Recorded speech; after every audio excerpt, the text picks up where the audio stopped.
Assalamualaikum warahmatullahi wabarakatuh. Selamat datang ke channel Ayah Azmi. Saya Cikgu Ayah Azmi, Cikgu Sains anda. Video kali ini Cikgu keterangkan satu lagi tajuk berkaitan dengan topik sains, iaitu sumber tenaga boleh dibaharui dan tidak boleh dibaharui. Objektif pembelajaran kita kali ini iaitu kita boleh menjelaskan dengan contoh sumber tenaga yang boleh dibaharui dan sumber tenaga yang tidak boleh dibaharui. Okey. Bagi siapa yang terlepas dengan video cikgu sebelum ini, boleh klik link di atas untuk terus akses kepada video-video tersebut. Selepas saja kamu selesai tonton video pembelajaran ini, kamu boleh terus jawab soalan uji minda yang cikgu sediakan pada link di deskripsi video di bawah. Tapi soalan itu ada passwordnya yang mana kamu perlu tonton video ini sampai habis. InsyaAllah kamu jumpa password tersebut. Jadi jangan buang masa, jom dengar penerangan cikgu berkaitan dengan tajuk sumber tenaga yang boleh dibaharui dan tidak boleh dibaharui. Okey, kita dah belajar tentang sumber tenaga. Kita ada beberapa sumber tenaga dan sumber-sumber tenaga itu, tahukah kamu sumber tenaga yang kita dah belajar itu boleh dikelaskan kepada sumber tenaga yang boleh dibaharui, okey, dan sumber tenaga yang tidak boleh dibaharui. Okey, ada dua. Apa benda tu? Okey, perhatikan carta di bawah. Okey, ada dua sumber tenaga. Yang pertama sekali boleh dibaharui, yang kedua tidak boleh dibaharui. Okey, tengok. Apa itu boleh dibaharui? Sumber tenaga yang boleh dijana secara berterusan. Sebab apa dia boleh diperbaharui ataupun dibaharui? Sebab dia boleh dijana secara berterusan.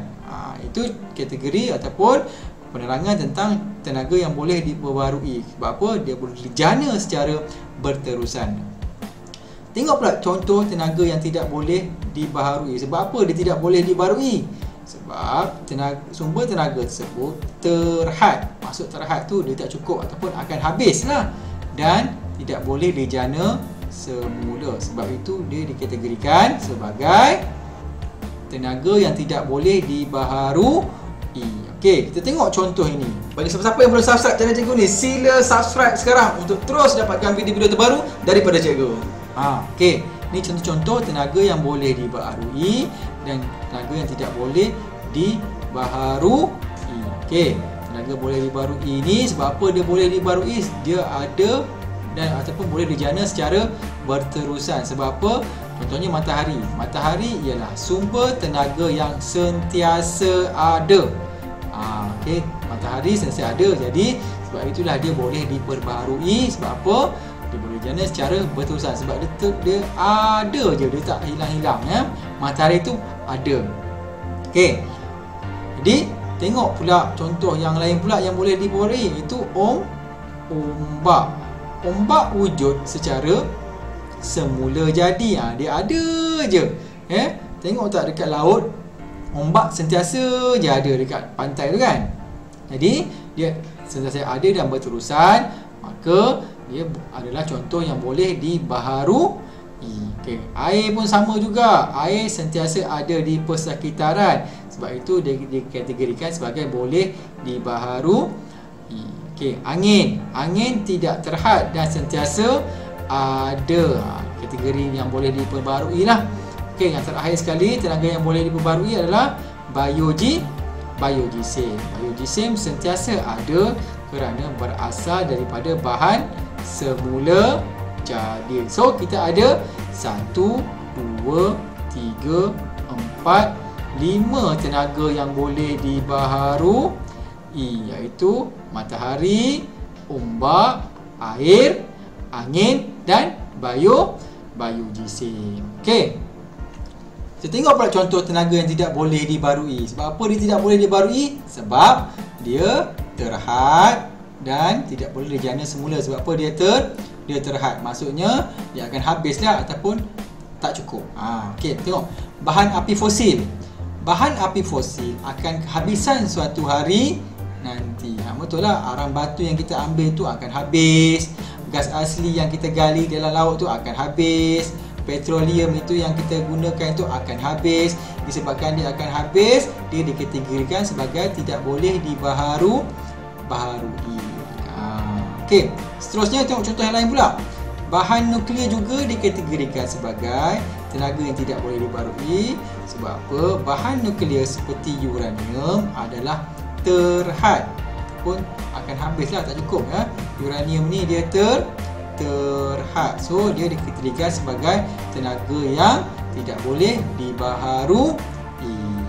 Alright, kita ada 1, 2 contoh tenaga yang tidak boleh dibaharui. Manakala yang boleh dibaharui ada 5, yang tidak boleh dibaharui ada 2. Okey. Kata laluan untuk soalan uji minda kali ini adalah 20 20 20. Kita ulang, 20 20 20. Selamat jawab soalan. Okey, kita ulang sikit lagi ya. Yang boleh dibarui, sebab apa boleh dibarui? Sebab apa? Tenaga tu sentiasa ada. Okey, dan dia takkan habis. Contohnya matahari, ombak, air, angin dan biogeosin. Okey, tenaga yang tidak boleh dibarui ada 2. Bahan api fosil dan juga tenaga bahan nuklear. 2 sahaja tidak boleh dibarui. Ada 5 yang boleh dibaharui. Okey. Jadi cikgu harap kamu dapat menjelaskan contoh sumber tenaga yang boleh dibarui, iaitu ada 5, dan tenaga yang tidak boleh dibarui itu ada 2 tadi tu. Okey. Kita akan jumpa lagi pada tajuk yang seterusnya, iaitu kepentingan penggunaan sumber tenaga secara berhemah. Alright. Sekiranya kamu dapati video ini memberi manfaat dan memahamkan kamu berkenaan tajuk ini, sila tekan butang like, share dan komen video ini untuk terus bagi semangat kepada cikgu bagi menghasilkan video-video yang berkualiti setiap minggu. Bagi siapa-siapa yang belum subscribe channel cikgu ni, sila subscribe sekarang untuk terus dapatkan video-video terbaru daripada cikgu. Sehingga kita berjumpa lagi pada tajuk yang seterusnya. Saya Cikgu Ayah Azmi, Cikgu Sains anda. Bye-bye.